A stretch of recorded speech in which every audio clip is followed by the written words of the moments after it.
जोंखि फैदोंमोन इसोरो सासेया सिगां जादों सासेया उनाव ओमफ्राय नोङो ओमफ्राय आं उनावबो जाबोदों आरो बासायनो थांनायावनो माने आंहाबो सर्ट जालांबाय बिदिनो बिसोरो सिगांग्रो इसोर बोखारजानानै सिगां जाना जानानै दंखायोमोन आरो बाब्राबाय थादोंमोन नामा एसे एसे माबादोंमोन इ आइआ आइ इख्लिया माने ओमफ्राय आनैयाबो खिथि थांनानै इदि जाहैबायबा बेनिफ्राय नोंसोरो बिदि सोंनानै दोनदों सर्ट होनानै दोनदों होननाथ' बेखौथ' मिथिया मिथिया जोङो मिथियामोन आरो मिथिया सोर मिथिगोन दे कारेन्ट ना मा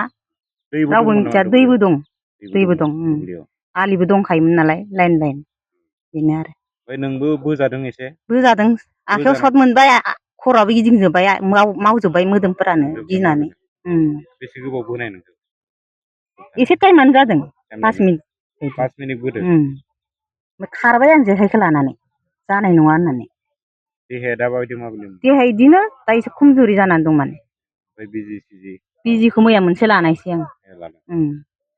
नोंसोरो दुखिया न'खरनि नङा होमबा दुखिया न'खरनि हिसाबै बेबायदि ना गुरनानै गुरहैदोंमोन आरो जेनेबा गुरहैदों आरो ओमफ्राय देहाया एसे माबाल' जाना दं आरो जाना दङ बिजि थुजादों बिजि थुजादों सरखारखौ मा खावलायगोन बिथांमोन थैनाय जिथुनाखि इसोरखौ हमनांगोनसो हमनांगोन ना हमनांगोन जायफ्रा हमाबा सोंनानै जानाय नङा दोनदों बिसोरखौ हमाबा अहा गगोन बिसोरो माबानांगोन नङाबा मानसिफोरखौ सब बुथारजोबगोन इसोरो फारसेनिफ्राय बिदि अयनाय खालायनाङाना सोरबा जानो थानाय दं सोरबा जानो गैयि दं सोरनाबा गथ' गोरलै दं मा दं ना बेफोरखौ माबाजोबनांगोन